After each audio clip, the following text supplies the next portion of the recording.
Aquí no hay ninguna mano oscura que pretenda desestabilizar sino sus propias acciones.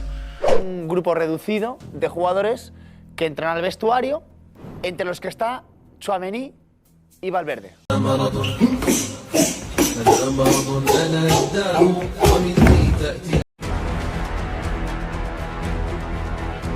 Los días más oscuros del Real Madrid. No, verás, es porque soy... Discusiones, peleas internas, familias involucradas y un jugador que terminó en el hospital en silla de ruedas. Estamos presenciando una de las más grandes crisis del madridismo en la era moderna, algo que no se veía desde los tiempos antes del Barcelona de Guardiola. Pero toda gran crisis tiene un inicio y tiene sus consecuencias. Hoy vamos a explicar qué es lo que ha sucedido. Mamá, papá, les presento a Paul, mi novio.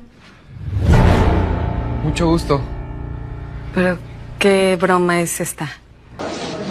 Martin Luther King dijo: yo tengo un sueño, y Gandhi nos enseñó que podemos manifestarnos por aquello que está mal. ¡Cállate, un pedazo de carbón!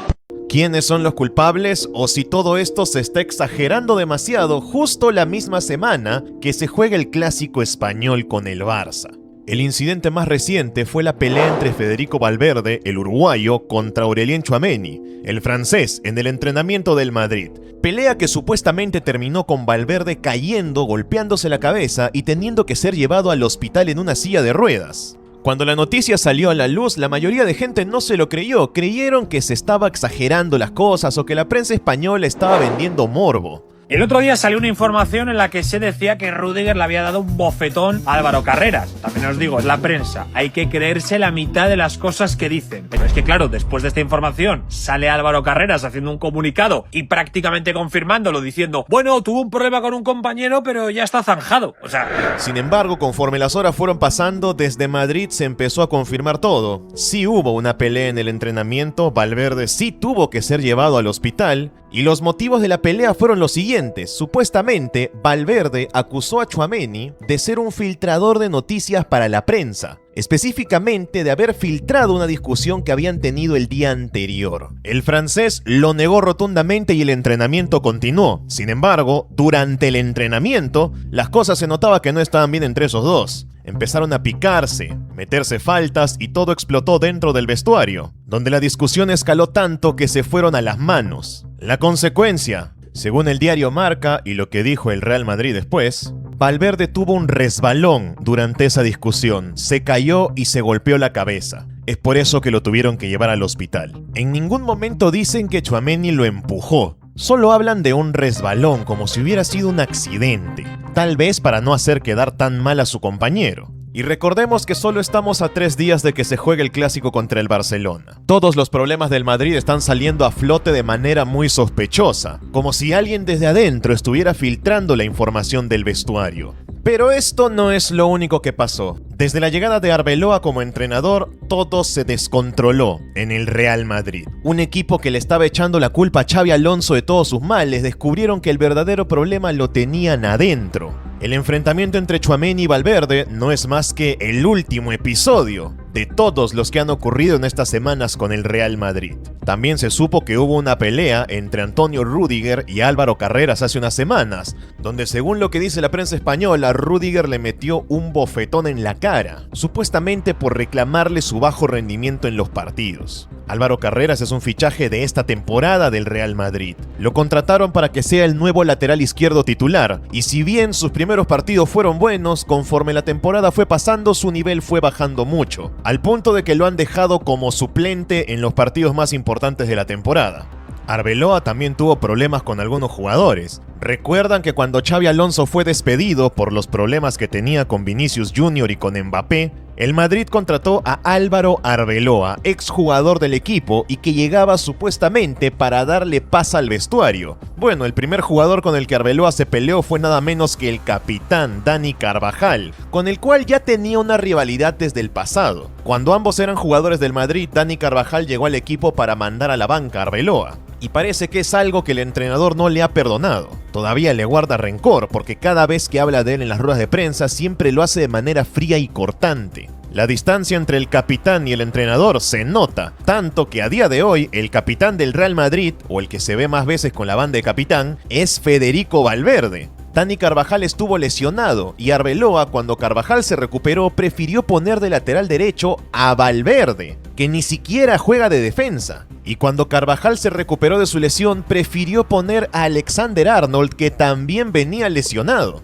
Pero no es el único. Raúl Asensio, que algunos recordarán por haber jugado muchos partidos con el Madrid el año pasado, de pronto desapareció. Ya no sale de titular y de milagro lo ves en la banca de suplentes. Arbeloa lo borró del equipo. Supuestamente porque Raúl Asensio se borró del partido contra el Celta de Vigo cuando el equipo no tenía muchos jugadores. Recordemos que esta temporada el Madrid ha tenido varias lesiones y cuando más necesitaba Asensio, de pronto no podía jugar. Dicen que el entrenador nunca le perdonó esto. Y para cerrar el tridente, Dani Ceballos, mediocampista del Real Madrid, que no es de los mejores del equipo, pero que de vez en cuando solía jugar, desde que llegó Arbeloa ni siquiera lo toman en consideración. Dicen que no se habla con el entrenador, y Arbeloa lo apartó de las convocatorias después de haber tenido una pequeña discusión con él. E incluso ha dejado caer que Dani Ceballos es un jugador indisciplinado.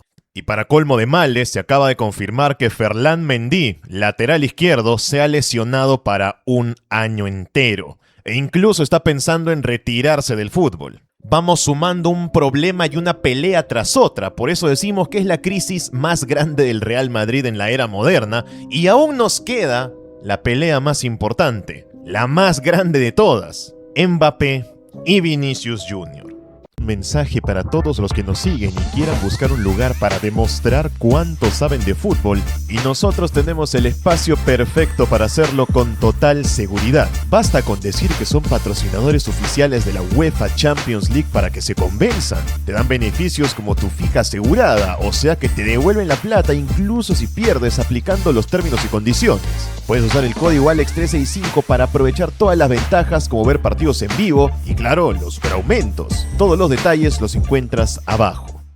Para explicarlo bien, en este momento existen dos bandos en el Real Madrid, el de Mbappé y el de Vinicius Jr., sobre todo en los fanáticos. Los que defienden a Vinicius y creen que debería volver a ser la referencia del equipo como lo era antes, y los que defienden a Mbappé, diciendo que es el mejor jugador que tienen y que es el mejor del mundo. En resumen, los fans de Vinicius quieren tirarle todo el hate a Mbappé para provocar que se vaya del equipo y Vinicius vuelva a ser el referente, y los fans de Mbappé quieren hacer lo mismo, pero con Vinicius Jr. Ahora, ¿cuál de los dos bandos tiene la razón? Recordarán que cuando Xabi Alonso se va del equipo, se va precisamente porque tuvo problemas con estos dos jugadores, sobre todo por lo que pasó en la Supercopa. La verdad es que los dos son futbolistas con un ego enorme. Vinicius porque ya ganó la Champions con el Madrid y Mbappé porque es campeón del mundo y se considera a sí mismo como el mejor jugador del mundo. Además de que el Madrid ha movido cielo y tierra durante años para que Mbappé llegue al equipo. Es uno de los duelos de egos más grandes del fútbol europeo en la actualidad. Por mucho que se intente vender que los dos son muy buenos amigos, no ayudó nada que en las últimas semanas Mbappé se viera claramente desinteresado por lo que pasaba en Madrid. Sobre todo lo que pasó hace poco, al haberse ido con su novia a Italia mientras el Madrid todavía seguía jugando la Liga, y regresando justo para jugar el clásico con el Barcelona. En toda España es muy conocido el meme de que Mbappé es un dictador, que él decide quién juega, que él pone y saca entrenadores y jugadores. Y a pesar de que sea un chiste, si lo analizas a profundidad tiene un poco de cierto. El Madrid se mueve por los caprichos de Mbappé, le dejan irse de vacaciones cuando quiere, tiene el sueldo más alto de toda la plantilla. Mbappé gana 10 millones más que Vinicius Jr. sin que Mbappé haya ganado nada con el Madrid. Es normal que muchos jugadores se sientan amenazados por él o se sientan incómodos. Y a esto le suma su supuesta falta de interés por el equipo, tanto que prefiere irse de vacaciones con su novia antes que estar presente en las fechas finales de la liga. Incluso se dice que Mbappé está empezando a cuidarse para llegar bien descansado al Mundial con Francia, el torneo que más le importa ganar. Para colmo, después de la pelea entre Federico Valverde y Tchouaméni, salieron unas imágenes, las cámaras captaron a Mbappé saliendo del entrenamiento en su auto, riéndose, con las ventanas abajo, como si todo lo que está pasando dentro del equipo le da igual y hasta le da risa. Eso sí, se sabe que Mbappé es muy amigo de los franceses del Madrid, Tchouaméni, Camavinga, Mendy, y que formarían parte de su bando, mientras que en el bando de Vinicius están algunos de los más antiguos, sobre todo los que ganaron la Champions con él, la mayoría de españoles y latinos. Pero aún no llegamos a la raíz del problema. ¿Por qué un equipo se descontrola de esta manera? Porque no tiene un líder. Y me dirás, el líder es el entrenador. Y la verdad es que en el Real Madrid no funciona así. El líder no es el entrenador. El verdadero líder es el presidente del equipo, Florentino Pérez, el cual se ha notado mucho en los últimos años que ya está un poco gaga. Le ha perdido el control a los jugadores. Ya no puede manipularlos como antes. Ya no está en su prime. Y estos jugadores, que cada vez tienen más ego y ganan más dinero, no lo ven como una figura de autoridad como en el pasado. Lo ven como un señor viejo con mucho dinero que les paga los sueldos, pero que al final su éxito depende de lo que hagan ellos. En otras palabras, los jugadores se han apoderado del Real Madrid. Algo que suele pasar cada tanto, es como un ciclo, y se necesita hacer una limpia urgente de vestuario.